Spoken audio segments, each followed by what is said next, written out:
Halo semuanya, welcome to my channel. Kali ini kita akan menceritakan sebuah cerita yang berjudul Pelayan 1 Miliar. Sebelum kita mulai, jangan lupa untuk di-subscribe, like, dan komen.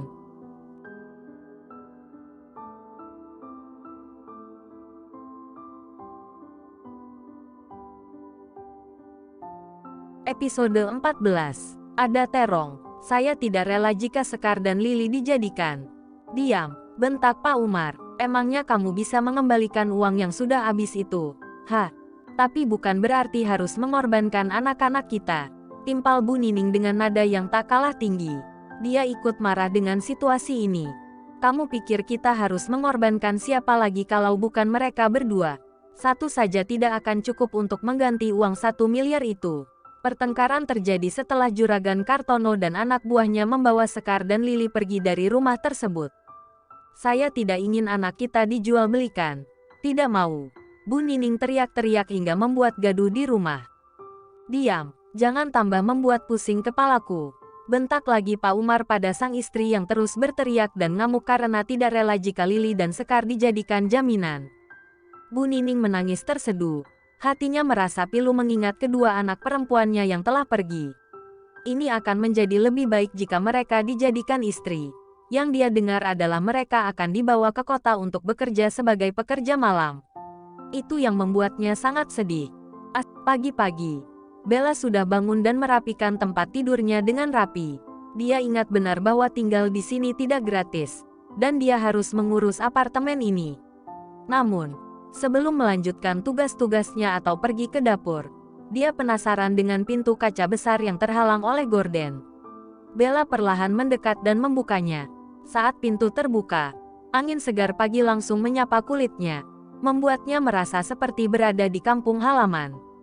Bella melangkah maju sambil memejamkan kedua matanya, menikmati kesegaran udara pagi ini, dan merentangkan kedua tangannya seperti burung yang akan terbang. Namun, tiba-tiba tubuhnya menabrak sesuatu yang keras seperti pagar, dan dia membuka mata dengan cepat, menangkap apa yang terjadi. Bella berteriak dan menutup wajahnya dengan kedua telapak tangannya. Mendengar jeritan dari kamar sebelah, Matteo yang baru saja selesai mandi panik dan khawatir, sehingga dia setengah melompat menuju kamar yang ditempati Bella.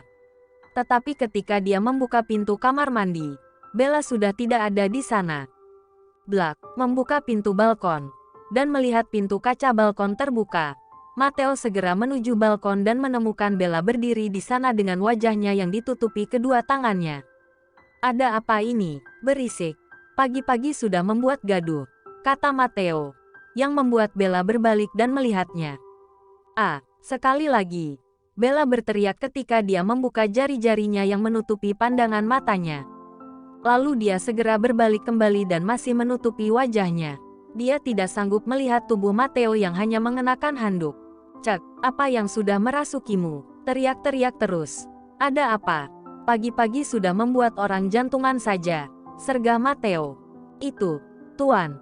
Bella menunjuk ke bawah, yang sangat jauh dari tempat mereka berdiri. Mana? Tidak ada apa-apa di sana. Matteo melihat ke bawah dengan kebingungan. Itu, Tuan, jauh sekali.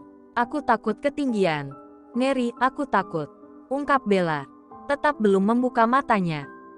Matteo akhirnya memahami apa yang dimaksudkan oleh Bella. Dasar gadis kampung, tidak tahu kalau ini adalah gedung, berarti tinggi-tinggi. Kalau tidak tinggi, namanya rumah. Ada-ada saja. Matteo berdiri di depan Bella dan mencoba membuka paksa kedua tangan Bella yang menutupi wajahnya. Namun, Bella menolak, sehingga mereka berdua terlibat dalam tarik-tarikan tangan. Ketika tangan Bella akhirnya terbuka karena tidak kuat menghadapi tenaga Matteo, handuk yang melilit pinggang Matteo terbuka dan tergelincir. Dengan refleks, Bella kembali berteriak, pisang. Timun. Bukan.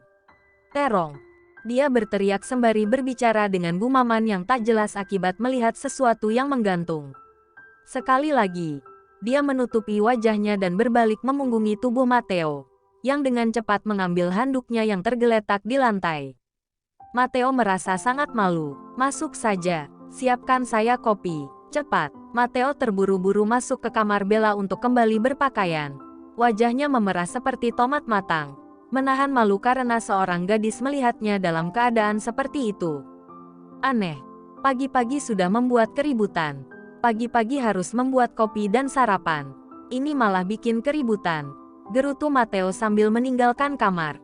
Bella menjauhkan tangan dari wajahnya, dan pipinya juga memerah karena malu.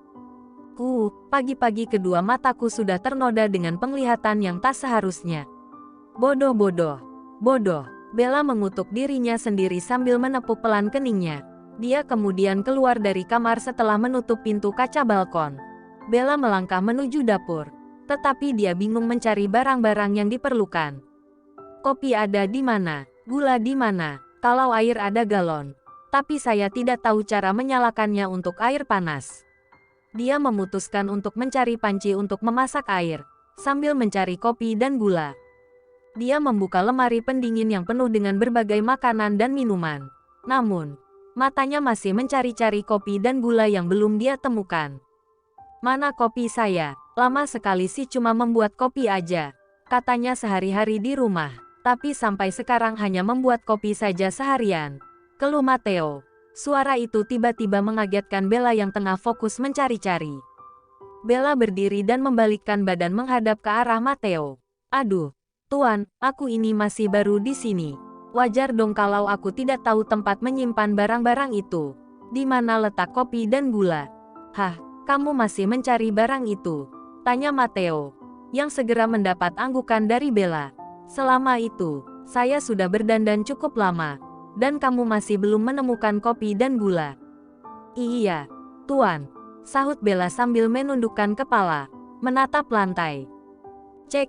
Matteo menghela nafas kesal, lalu, dia mendekati Bella, membuat Bella ketakutan karena dia berpikir Matteo akan melakukan sesuatu padanya. Padahal, Matteo hanya mengambil 2 toples kecil dari lemari kecil di atas kompor yang berisi kopi dan gula. Nih, kopi dan ini gula. Kenapa kamu memasak air? Tanya Matteo sambil menunjuk panci yang berisi air panas. Tangan Bella bergerak mengambil gelas dan sendok kecil, dan kepala Bella mengikuti arah yang ditunjukkan oleh Matteo. Buat menyiram, Tuan. Salah, buat menyeduh kopi, Tuan. Aduh, Matteo menepuk jidatnya. Tidak tahukah kamu itu dispenser?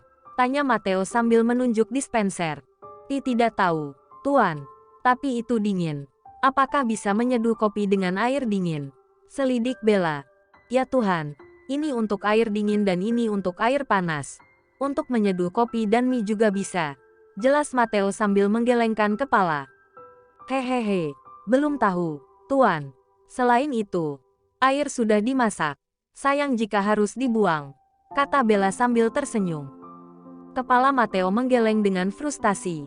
Pagi-pagi sudah membuatnya marah dan jengkel. Ditambah lagi merasa malu. Berapa sendok teh kopinya, Tuan? Tanya Bella sambil menoleh ke arah Matteo. Kopi 2 sendok teh, dan gula 1 sendok. Nah, sudahlah, jawab Matteo. Bella mengikuti instruksi dari Matteo dan menyeduh kopi dengan air panas dari panci. Kopi Tuan sudah siap. Bella menyajikannya di meja dekat Matteo, yang sedang sibuk dengan ponselnya.